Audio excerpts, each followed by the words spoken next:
Hello everyone and welcome. In today's video I'm going to walk you through how to export data from Excel to Wrike. Now let's get started. If you want to export data from Excel file to Wrike, how do you do it? The first thing you need to do is to prepare your Excel file. It's the same step as importation, I would say. So you can check out my video on how to import data from Excel to Wrike. Anyway, let's continue with this. Now if you want to export data, the first thing you need to do is prepare your Excel file. That is, make sure the structure. Yes, organize your Excel sheet with columns for key Wrike fields. Those key Wrike fields are title, description, assignee, due date, start date, priority, status, and custom fields.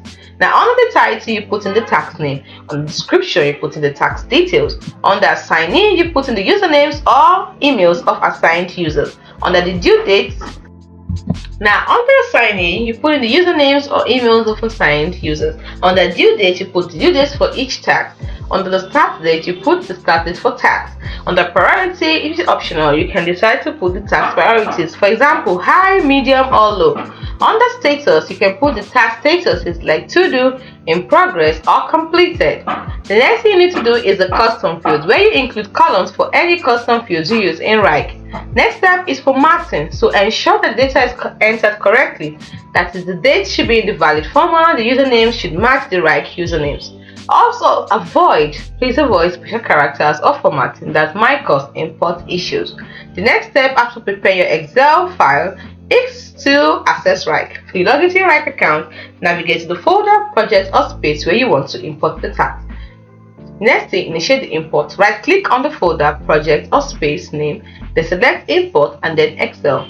Then you choose your Excel file that you've already prepared. Next, you have to Wrike will actually, you don't need to do anything after this, because Wrike will attempt to automatically map the columns in your Excel file to the corresponding fields in Wrike. So all you need to do is to review and adjust the mappings as needed. Then you click next and then you click import to begin the process.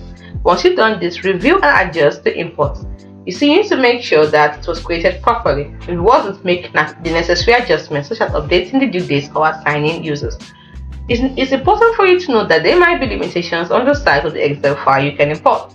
Also, data mapping, it requires accurate data mapping. That's extremely crucial for a successful importation.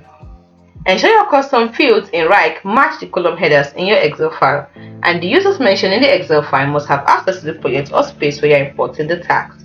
That's it. By following the steps and carefully prepare your Excel file, you can efficiently import tax and the associated data into Wrike, saving your time and effort. That is, it's like the same thing. Importing files from Excel into Wrike or exporting files from Excel into Wrike. Pretty much the same thing. So you have pretty much the same steps. So that's it. Now note that the specific steps and options may vary slightly depending on your Wrike plan and the current version of the Wrike interface. Also, always refer to the official Wrike Help Center for the most up-to-date and accurate information. It's as simple as that. Hope to see you next time, next video, next time.